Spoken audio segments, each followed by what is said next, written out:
Welcome to our news network. ఈరోజు మనతో MV Ramana గారు ఉన్నారు. సో రీసెంట్ జరిగిన విషయాలపై అన్నతో చర్చిద్దాం. ఆయన నమస్తే. అదానీ మీద అమెరికాలో నమోదైన కేసు ఏంటి, దాని వివరాలు ఫస్ట్. అసలు అదానీ మీద నమోదైన కేసు యాక్చువల్గా అది భారతదేశానికి సంబంధించిన కేసు. అమెరికాలో నమోదైంది. అమెరికాలో ఎందుకు నమోదైంది, అసలు అట్లా భారతదేశంలో జరిగిన ఒక సంఘటన మీద అమెరికాలో కేసు పెట్టొచ్చా లేదా, దీంట్లో చిన్న అసలు లీగల్ అంశం కూడా ఉన్నది. అది అమెరికాకు సంబంధించిన చట్టాలకు సంబంధించిన అంశం. భారతదేశంలో అదానీ పవర్ ప్రాజెక్టులకు సంబంధించి ఆంధ్రప్రదేశ్లో పవర్ ప్రాజెక్టులు పెడదాం అనుకున్నాడు. జగన్ ఉన్న కాలంలో జరిగిన సంఘటన ఇది. ఆయన అనేక మంది ప్రభుత్వ అధికారులకు అటు రాజకీయ నాయకులకు కావచ్చు లంచాలు ఇచ్చి పర్మిషన్లు సంపాదించుకున్నాడు అనేది ఆరోపణ. అనేక మందికి లంచాలు ఇచ్చాడు. దాని మీద కేసు. అయితే అమెరికాలో ఇక్కడ లేదు ఆ కేసు, అమెరికాలో పెట్టారు. ఆంధ్రప్రదేశ్లో జరిగిన విషయం మీద అమెరికాలో కేసు. అమెరికాలో ఎందుకు పెట్టారు కేసు, ఎందుకు నమోదైందంటే ఈ పవర్ ప్రాజెక్టులో అమెరికన్ చెందిన ఒక కంపెనీ షేర్స్ ఉన్నాయి, అంటే పెట్టుబడి పెట్టింది. అది కూడా పార్ట్నర్గా ఉంది ఇందులో. అమెరికా చట్ట ప్రకారం తన దేశానికి చెందిన ఏ కంపెనీ అయినా ఫ్రాడ్ చేస్తే ఎక్కడున్నా సరే, వేరే దేశంలో ఎక్కడైనా సరే ఫ్రాడ్ చేసినట్టు తేలితే కేసు అక్కడ నమోదవుతుంది. అందుకని ఇది ఫ్రాడ్ చేశారు కాబట్టి ఇక్కడ అమెరికాలో కేసు నమోదు చేశారు. చాలా కాలంగా నడుస్తుంది ఆ కేసు. ఆ కేసు అంటే రీసెంట్గా మీడియా ఛానల్స్లో కానీ సోషల్ మీడియాలో కానీ ఆ కేసుని విత్డ్రా చేసుకుంటున్నట్టు చాలా వార్తలు వస్తున్నాయి. ఇది ఎంతవరకు నిజం? అది నిజమే. విత్డ్రా చేసుకోలేదు, దాదాపు చేసుకోబోతున్నారు. దానికి సంబంధించి అదానీకి అక్కడ న్యాయ వ్యవస్థకు అధికారులకు కావచ్చు, ప్రభుత్వానికి కావచ్చు ఒప్పందాలు కూడా జరిగాయి. ఆ ఒప్పందాల్లో మోడీ భాగస్వామ్యం కూడా ఉందనే ఆరోపణలు ఇక్కడ ప్రతిపక్షాలు చేస్తున్నాయి కూడా. మన భారతదేశానికి సంబంధించి అమెరికాతో భారతదేశం చేసుకున్న వాణిజ్య ఒప్పందం కూడా అదానీ కేసు విత్డ్రా చేయించడానికే అనే ఆరోపణలు కూడా ఇక్కడ రాహుల్ గాంధీతో సహా విపక్షాలన్నీ చేశాయి. మోడీ పైరవీలు చేస్తున్నాడు. అందుకే అమెరికా చెప్పిందల్లా వింటున్నాడు అదాని మీద కేసు విత్డ్రా చేయించడానికి. నిజంగానే ఈ 2-3 రోజుల క్రితమే కోర్టులో ఒక ఒప్పందం జరిగిపోయింది. అదాని మీద పూర్తిగా ఈ కేసు విత్డ్రా చేసుకోవడానికి, ఆరోపణలు కొట్టేయడానికి కాదు, కేసు నిర్దోషి అని కొట్టేయడానికి కాదు, కేసునే విత్డ్రా చేసుకోవడానికి ఒప్పందం జరిగింది. అంటే సెటిల్మెంట్ లాంటిదా? సెటిల్మెంటే అనుకోవచ్చు. అది బహిరంగంగానే, అంటే లంచం ఇచ్చిన కేసు ఇది. లంచాలు ఇచ్చిన కేసులో బహిరంగంగా ఇంకొక లంచం $18 మిలియన్ కట్టి అదాని కట్టాలి. $18 మిలియన్. $18 మిలియన్ అంటే దాదాపు 172 కోట్లు. 172 కోట్ల రూపాయలను అదాని వాళ్ళకి కట్టాలి. కడితే వాళ్ళు విత్డ్రా చేసుకుంటారు. అంటే అవుట్ ఆఫ్ ద కోర్ట్ కాదు, కోర్టులో సెటిల్మెంట్ ఇది.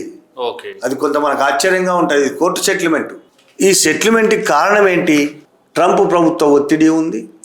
ఈ మొత్తం వ్యవహారాన్ని డీల్ చేసే న్యాయ వ్యవస్థకు సంబంధించిన దాంట్లో కీలకమైన ట్రంప్ ప్రధాన అనుచరుడు అంటే దోస్త్, స్నేహితుడు. ఆయన గతంలో ట్రంప్ పర్సనల్ న్యాయవాది కూడా.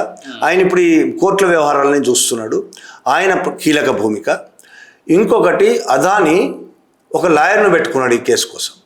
ఆ లాయర్ ఎవరు అంటే ట్రంప్కు ప్రస్తుతం ఎవరైతే లాయర్గా పనిచేస్తున్నారో ఆయన వ్యక్తిగత లాయర్గా ఆయనను అదాని పెట్టుకున్నాడు ఇప్పుడు. అంటే ఒకవైపు మోడీ వాణిజ్య ఒప్పందాలు అమెరికా చెప్పినట్టల్లా చేసుకున్నాడు అదాని కోసం. మోడీ ఏది చెప్తే అది ట్రంప్ చెప్తే విన్నాడు. దానివల్ల ట్రంప్ కరిగిపోయి మోదీ కోసం అదాని కేసును విత్డ్రా చేయించడం కోసం తన మిత్రులైన, తన లాయర్ అయిన న్యాయవాదులతోని, న్యాయ అధికారులతోని ప్రయత్నాలు చేశాడు. అది 18 మిలియన్ 172 కోట్ల రూపాయలతో సెటిల్ అయింది. ఇక్కడ ఒక్కటే సెటిల్ అవ్వడం ఒకటే కాదు, 172 కోట్లు మాత్రమే కాదు ఇక్కడ వ్యవహారం. దాదాపు ఇంకొక 1,00,000 కోట్ల రూపాయలు, మన రూపాయలతో 1,00,000 కోట్లు, అంటే దాదాపు $10 బిలియన్ పెట్టుబడి పెట్టబోతున్నాడు. ఎవరు? అదాని అమెరికాలో పెట్టుబడి పెట్టబోతున్నాడు. దానికి కూడా ఒప్పందాలు జరిగినాయి. ఈ కేసు సంబంధించి విత్డ్రా చేసుకోవడం కోసమే ఈ ఒప్పందాలు కూడా. దానికి దాదాపు 15,000 మంది ఉద్యోగాలు 15,000 మందికి ఉద్యోగాలు కల్పిస్తానని, $10 బిలియన్ పెట్టుబడి పెట్టి తను పెట్టబోయే కంపెనీలో 15,000 మందికి ఉద్యోగాలు సృష్టిస్తానని ట్రంప్ను ఒప్పించాడు. అంటే దాదాపు $10 బిలియన్ అంటే 1,00,000 కోట్ల రూపాయలు. 1,00,000 కోట్ల రూపాయలు పెట్టబోతున్నాడు. అది 1,00,000 కోట్ల రూపాయలు, ఇది ఒక 1,170 కోట్ల రూపాయలు ఇప్పుడు అమెరికా తన కేసు నుంచి బయటపడడానికి ఆయన ఉపయోగించుకుంటున్నాడు అక్కడ. దానికోసం అటు మోడీ పనిచేశాడు. మోడీ చేసిన పైరవీల వల్ల, మోడీ చేసిన ఒప్పందాల వల్ల, భారతదేశ ప్రయోజనాలను తాకట్టు పెట్టి మోడీ అమెరికా ప్రయోజనాల కోసం ట్రంప్తో కూడి చేసిన వాణిజ్య ఒప్పందాల వల్ల ట్రంప్ కూడా అదాని కేసు కొట్టేశారు. ఈ 1,00,000 కోట్ల పెట్టుబడి పెడుతున్నప్పుడు మన దేశంలో అయితే విదేశీయులు ఎవరైనా వచ్చి పెట్టుబడి పెడితే వాళ్ళకు land free, current free, water free, ఇంకా అలా ఫ్రీ ఫ్రీ ఫ్రీ ఫ్రీ అన్ని ఫ్రీలే. కార్మిక చట్టాలు కూడా వర్తించకుండా పనిచేస్తారు మనోళ్ళు. ఇప్పుడు అమెరికా ఏ రాయితీ లేదు, ఏ కన్సెషన్ లేదు. నువ్వు రావాలి, పెట్టుబడి పెట్టాలి, నీ ఇష్టం ఉంటే పెట్టు, లేకపోతే నీ కేసు నడుస్తుంది. అది పరిస్థితి. అదే మన దేశంలో అంబానీ, మ్యాక్సిమం మన దేశంలోనే అంబానీ పెట్టుబడులు ఉన్నాయి. ఆయన కంపెనీలో పనిచేసే వర్కర్స్ కలిపి ఒక 40,000 మంది ఉంటారని ఒక అంచనా. 35,000 నుంచి 48,000 మంది, అట్లా 50,000 అనుకుందాం మంది ఉంటారు. ఆయన చాలా లక్షల కోట్ల పెట్టుబడులు ఇక్కడ పెట్టాడు.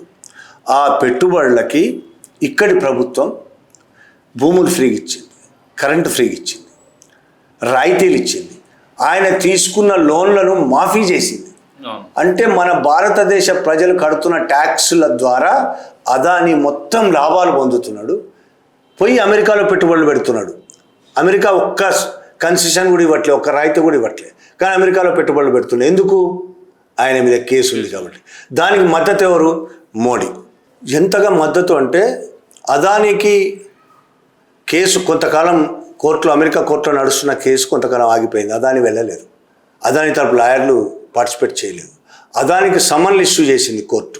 సమన్లు ఇక్కడ ఇష్యూ చేస్తే వేరే దేశం కాబట్టి ఎవరికి ఇస్తారు సమన్లు? ఇక్కడ భారతదేశంలోని అధికారులకు సమన్లు ఇచ్చింది, అదానికి ఇవ్వమని. ఆ సమన్లను అనేక నెలల పాటు ప్రభుత్వం ఇవ్వకుండా చేసింది, ఇవ్వలేదు అదానికి. అంటే ఆ విధంగా అదానికి అన్ని రకాల సహకరించింది. అమెరికన్ కోర్టు మళ్ళీ ప్రశ్నిస్తే సమన్లు ఇవ్వలేకపోయాము అని చెప్పింది మన ప్రభుత్వం. అన్ని రకాలుగా అదానికి మద్దతుగా నిలిచి చివరికి అమెరికా కోర్టులోంచి అదాని మీద ఉన్న కేసు లేకుండా మోడీ చేశాడు. ప్లస్ మన దగ్గర సంపాదించుకున్న, మన శ్రామికుల శ్రమశక్తితోని, మన ట్యాక్సులతోని సంపాదించుకున్న ఆస్తిని రేపు అమెరికాలో పెట్టుబడులు పెట్టబోతున్నాడు. అక్కడ వాళ్లకు జరిమానాల పేరుతో వాళ్ళకి కట్టబోతున్నాడు, లంచం ఇవ్వబోతున్నాడు. నిజం చెప్పాలంటే ఒక రకంగా తన కేసు లంచాల కేసు నుంచి బయటపడడానికి లంచం ఇవ్వబోతున్నాడు అమెరికాకి. దాదాపు ఒప్పందం అయిపోయింది, కొద్ది రోజుల్లో అది బయటకు వెళ్తుంది. ఇంకొక ముఖ్య విషయం ఇక్కడ ఆలోచించాల్సింది ఏంటంటే, ఈ మధ్య మోడీ బంగారం కొనొద్దు అని చెప్తున్నాడు. విదేశీ మారక ద్రవ్యం అంటే డాలర్లు, మన విదేశీ మారక ద్రవ్యం పోతుంది బంగారం కొనడం వల్ల. మన విదేశీ మారక ద్రవ్యం తగ్గితే మనం ఆర్థిక సంక్షోభంలో పడిపోతాం కాబట్టి బంగారం కొనొద్దు అని చెప్తున్నాడు.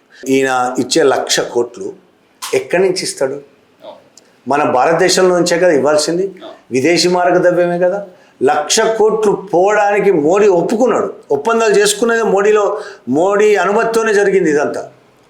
ఒప్పందంలో భాగస్వామిగా ఉన్నాడా లేదా పక్కన పెడితే మోడీకి ఇవన్నీ తెలుసు, ఎందుకంటే ఆయనే పైరవీలు చేసింది. 1,00,000 కోట్లు పోతున్నాయి మన విదేశీ మారక ద్రవ్యం గురించి ఎందుకు గగ్గోలు పెట్టడం? 1,00,000 కోట్ల రూపాయల విదేశీ మారక ద్రవ్యం నువ్వు ఇస్తున్నావు అమెరికాకు అప్పనంగా.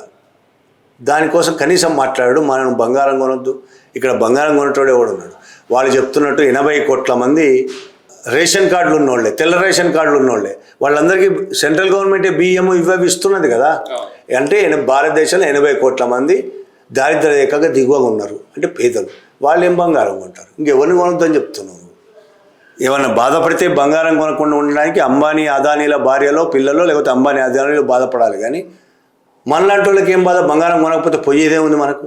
1,00,000 కోట్లు ఆయన ఇస్తే మాత్రం ఏమీ కాదు. భారతదేశంలో ప్రజలు బంగారం కొనొద్దు, ఆయిల్ తగ్గించాలి, పెట్రోల్ తగ్గించాలి, ఇట్లాంటి కథ మారుతుంది. దీని మీద చాలా విమర్శలు వస్తున్నాయి. గతంలో రాహుల్ గాంధీ చాలా స్పష్టంగా చెప్పాడు ఈ ఒప్పందం వాణిజ్య ఒప్పందం గురించి. భారత అమెరికా వాణిజ్య ఒప్పందం అదాని కోసమే జరిగింది అని చాలా స్పష్టంగా చెప్పాడు. ఇది అయిన తర్వాత జైరాం రమేష్ కూడా ఇదే విషయం మాట్లాడాడు. చాలా స్పష్టంగా రామ్ మాధవ్, గుర్తుండే ఉంటుంది, మనం కూడా వీడియో చేసాం, ఆర్ఎస్ఎస్ బీజేపీ నాయకుడు, ఆర్ఎస్ఎస్ నాయకుడు రామ్ మాధవ్ అమెరికాకి వెళ్ళి చాలా స్పష్టంగా మాట్లాడారు, మేము అమెరికా కోసం ఎన్ని పనులు చేస్తున్నాం. వాళ్ళు కొనొద్దంటే ఆయిల్ కొనట్లేదు, రష్యా దగ్గర కొనట్లేదు, ఇరాన్ దగ్గర కొనొద్దంటే కొనట్లేదు. వాళ్ళు 50% ట్యాక్స్లు వేసినా మేము ఓకే అంటున్నాం. ఏది చెప్తే అది చేస్తున్నాం. ఎందుకు ఏది చెప్తే అది చేస్తున్నారు?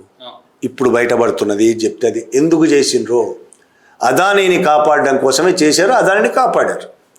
ఇంకొకటి ఉంది ఎప్స్టీన్ ఫైల్స్లో పేరు, అది కూడా రేపో మాపో తీయించేసుకుంటారు కావచ్చు. ఈ కుట్ర భారతదేశ ప్రజల ప్రయోజనాలకు పూర్తిగా విరుద్ధమైనది. ఇక్కడ ఆర్థిక వ్యవస్థను దెబ్బతీసి అమెరికాతో ఒప్పందం చేసుకోవడం అనేదే ఈ ఆర్థిక వ్యవస్థను దెబ్బతీస్తుంది, రైతులను దెబ్బతీస్తుంది, ప్రజలను దెబ్బతీస్తుంది. అదానీ కోసం ఇన్ని కార్యక్రమాలు చేస్తున్నాడు మోడీ. ఇప్పుడు అమెరికా కూడా ట్రంప్ అదానీ మీద కేసును ఎత్తేసి మంచి బహుమతి ఇస్తున్నాడు. అంటే మొత్తానికి భారతదేశ ప్రయోజనాలన్నింటినీ అదానీ కోసం మోడీ ట్రంప్ దగ్గర తాకట్టు పెట్టడానికి సిద్ధమైపోయింది అనుకో. ఇది కరెక్ట్. అమెరికా దగ్గర భారతదేశ ప్రజల ప్రయోజనాలు తాకట్టు పెడుతున్నాడు అదానీ కోసం. అక్కడే కాదు, భారతదేశంలో కూడా భారత ప్రజల ప్రయోజనాలు మొత్తం అదానీ అంబానీకి తాకట్టు పెడుతున్నాడు మోడీ. ఇప్పుడు ట్రంప్కు తాకట్టు పెడుతున్నాడు. ఓకే అన్న, థ్యాంక్ యూ.